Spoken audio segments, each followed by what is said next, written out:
네, 안녕하십니까. 저 앞서 이제 소개받은 성균관대 생명과학과 배외식 교수님이 이제 지도하시는 감염 및 염증 질환 연구실에서 폐에 존재하는 호중구를 연구 중인 석박통합 12기 백원호입니다. 이제 제가 학부 때부터 지금까지 생명과학 분야에서 지속적으로 연구를 이제 하고 있는데요. 아직 뭐 박사 졸업도 하지 못한 제가 감히 이제 어떤 내용을 알려드릴 수 있을까 좀 고민을 하다가 뭐 그래도 대학원생으로서 이제 길러야 할 능력에 대해서 뭐 제 개인적인 생각을 좀 말씀드릴 수는 있지 않을까 해서 한번 특강 내용을 그렇게 이제 구성을 해봤습니다. 그래도 이제 같은 분야를 뭐 한 10년 가까이 이렇게 뭐 흥미를 느끼고 연구에도 참여하고 공부도 해본 입장으로서 할 수 있는 얘기가 있으니까 이제 그런 부분들을 감안해 주시고 특강을 들어주시면 감사하겠습니다. 저는 뭐 솔직히 대학을 오기 전부터도 약간 생물학에 관심이 좀 많은 편이었습니다. 뭐 고등학생 때부터 특별활동, 지금은 뭐 창의적 체험활동이라고 하는 것 같은데 거기서 뭐 생물학 동아리에 참여를 했었고 바이오 캠프 같은 이제 생물학 관련 활동들을 되게 많이 참여를 했었습니다. 그리고 제가 특이한 것이 학부 1학년 때 이제 연구실을 들어가게 됐는데 그때 제 지도 교수님께서 강의하시는 그 생명과학 수업에서 거의 뭐 매 수업마다 궁금한 거를 막 수업 듣는 와중에 막 만들어가지고 수업 마치자마자 쫄래쫄래 따라가가지고 막 질문을 하나씩 드리곤 했었거든요. 그런 활동들을 막 계속 하다 보니까 교수님께서 저를 좀 좋게 봐주셨던 것 같습니다. 그때 분야에 관심이 있으면 뭐 연구실을 한번 다녀보겠냐라고 이제 제의를 해주셔가지고 저는 동아리 활동도 하기 전에 이 연구실을 먼저 들어가게 되었습니다. 그렇게 뭐 랩실에 들어가서 한 반년 동안은 뭐 잡일만 거의 도맡아서 하다가 여름 방학 때 이제 연구실에 온전히 시간을 투자할 수 있다 보니까 연구실에서 자주 하는 실험들을 배우고 포닥 선생님께서 이제 주제를 하나 주셔가지고 구성에 들어가는 모든 이제 대부분의 실험들을 제가 하고 이제 논문 작성을 많이 도움을 주셔가지고 제가 2012년에 연구실 나와 있는 입장이었는데도 이제 공동 일저자로 EMM에 논문을 이제 게재를 해주셨습니다. 여기서 한번 강조를 드리고 싶은 게 혹시나 강의 들으시는 분들 중에서 연구실에 흥미가 있으신 분들은 무조건 학부연구소에 한번 다녀보시길 추천을 드립니다. 학부 연구생 과정 중에서 뭐 모든 내용을 이해를 할 수는 없지만 매일매일 뭐 연구실에서 이제 루틴이 어떻게 돌아가는지 뭐 주 주기로 진행하는 랩 미팅이나 몇 개월 단위로 돌아오는 자신의 연구 주제를 발표하는 자리 그런 내용들을 그래도 겪어는 볼 수 있기 때문에 연구실에서 실제로 연구 과정들이 어떻게 진행되는지를 볼 수가 있기 때문에 최대한 관심이 있으면 빨리 한 번은 경험을 해보시는 걸 추천을 드리고 싶습니다. 그리고 이제 2011년에 이제 학기 시작할 때 연구실을 그때 나갔죠. 그리고 학부 생활을 하다가 2012년부터 이제 휴학을 해서 약정 공부를 했습니다. 이 당시에 약사 자격증을 가지고 연구 쪽으로 R&D 쪽으로 가면 더 선택할 수 있는 폭이 넓을 거라 생각을 하고 그렇게 이제 진행을 했고요. 결론적으로는 실패를 해서 이제 다시 학부로 돌아와서 4학년 2학기에 연구실을 들어갔지만 학부를 다시 돌아와서도 이제 어떤 능력을 길러야 하나 염두에는 두고 계속 이제 학부 생활을 수행을 했던 게 조별 과제 발표도 뭐 어느 정도는 도맡아서 하고 좀 더 전달력 있게 PPT 내용을 구성을 해가지고 얘기를 어떻게 하면 좋을까 이런 것들을 많이 고민을 하고 연구실에 들어가서 나중에 필요한 능력이다 생각했던 것만큼은 정말 열심히 했다고 생각을 합니다. 그 와중에도 연구실에 없던 기간마저도 이제 연구실에 들어갈 걸 상정을 하고 내가 이 분야에 흥미가 있다고 결론을 짓고는 이제 과에서 요구하는 일반적 능력도 이제 고려를 하지만 이 연구실이라는 목표에 부합하는 교집합에 있는 능력들은 최대한 개발하려고 학부 과정 중에 좀 노력을 했었습니다. 그리고 4학년 여름방학에 저는 이제 연구실을 들어오기로 마음을 먹었습니다. 그렇게 저는 이제 전공 지식이 무엇인지 배우는 어떤 전공 지식의 소비자인 대학생에서 전공 분야에서 아직 밝혀지지 않은 기존의 연구의 한계를 넘어서는 무언가를 발견해야 하는 전공 지식의 생산자로서 대학원생이 되었습니다.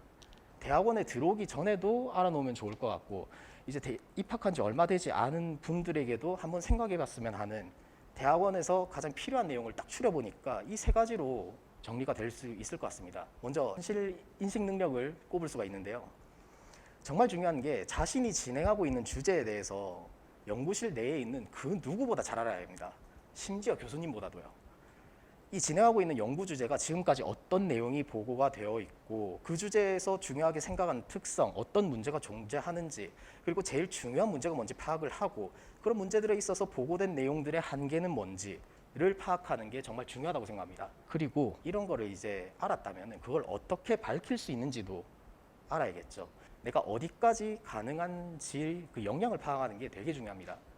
그리고 앞서 전문 분야에 대해서 이제 이런 문제 인식을 하셨으면 그걸 실증할 방법을 찾아야 한다라는 말씀이죠.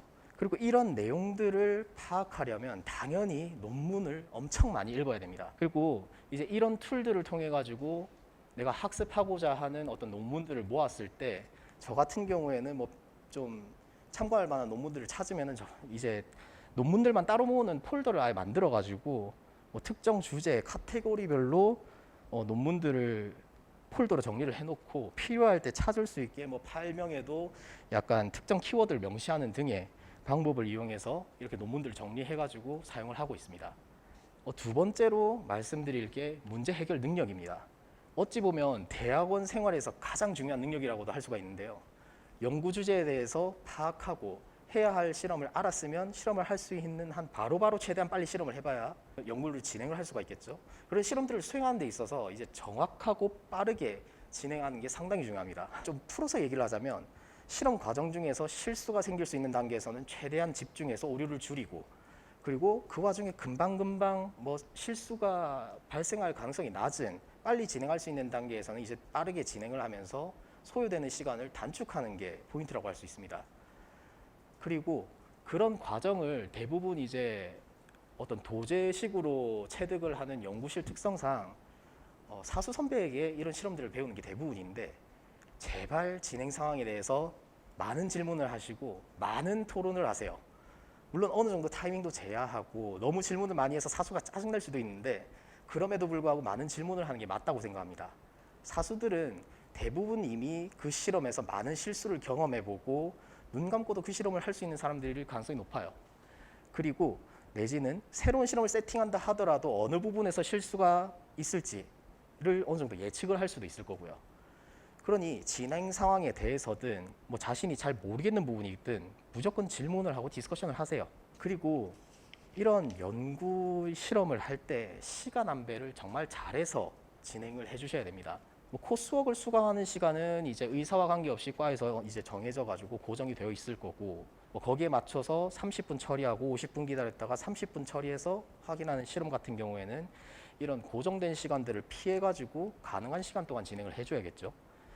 그리고 실험 결과 해석을 할 때도 중간중간 비는 시간에 데이터를 이렇게 PPT로 정리하고 해석을 할지, 아니면 뭐 어느 정도 긴 시간을 투자를 해서 여유가 날 때 다방면으로 고민을 하면서 데이터 정리를 할지, 좀 전략적으로 시간 안배를 효율적으로 잘 해야 할 겁니다. 그리고 이렇게 자기 전문 분야를 파악하고 실험을 수행해서 문제를 해결해 새로운 내용을 확인하면 이러한 전반적인 내용들을 다른 사람들한테 얘기를 할 수 있어야 됩니다. 뭐 대학원에서 의사소통이 필요한 사람들은 대부분 이제 사수 선배나 교수님이 될 것이고, 자기 연구 주제에 대해서 학문적으로 중요하다는 설득을 이제 국제학술지 리뷰어들에게, 그리고 논문 독자들에게 해야겠죠.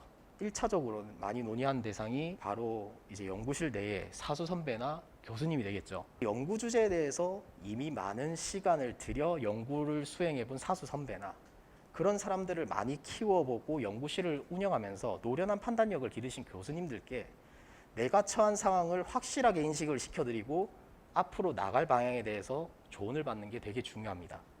그렇게 이제 많은 피드백을 진행을 하면서 연구 주제를 진행하고 새로운 내용을 밝히는 걸 완성하면 논문을 마무리를 지어야 됩니다.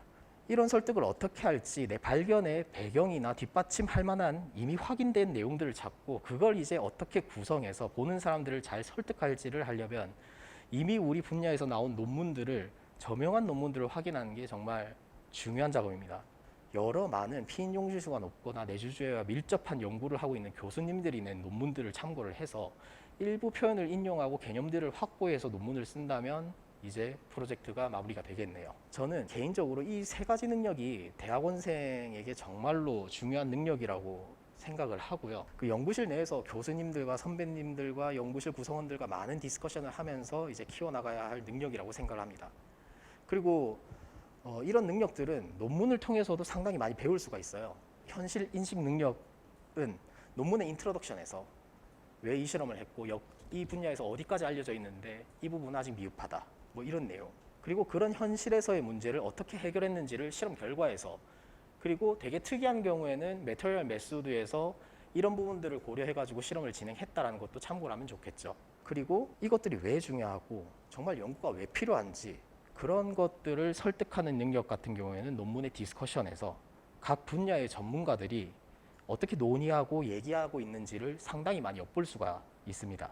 그래서 이러한 능력들을 이제 갈고 닦아서 석사과정, 박사과정을 졸업했을 때 과연 뭐 개인적으로 생각했을 때 어떤 사람이 성공적인 석사, 박사라고 할 수 있을까에 대해서 지극히 개인적인 생각을 적어보자면 석사의 경우에는 전공 분야에서 어떤 프로젝트를 진행하자고 했을 때 프로젝트에 대해서 빠르게 이해를 할 수가 있어야 되고 필요한 실험들을 지시 내려주면 그 실험들을 진행하고 결과를 해석할 줄 아는 능력이 있으면 충분히 성공적인 석사이고요. 박사의 경우에는 전공 분야에서 특정 방향, 심지어 그 생명과학과라는 전공 내에서 내가 해보지 않은 어떤 새로운 방향마저도 진행을 해야 될 경우 어떤 내용이 중요한지 문제를 인식하고 연구 주제를 만들어서 실험을 통해 새로운 내용을 개척을 할 수 있는 능력을 가진다면 정말 성공적인 박사라고 생각을 합니다.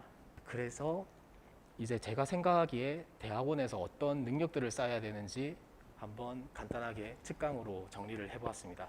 예, 감사합니다.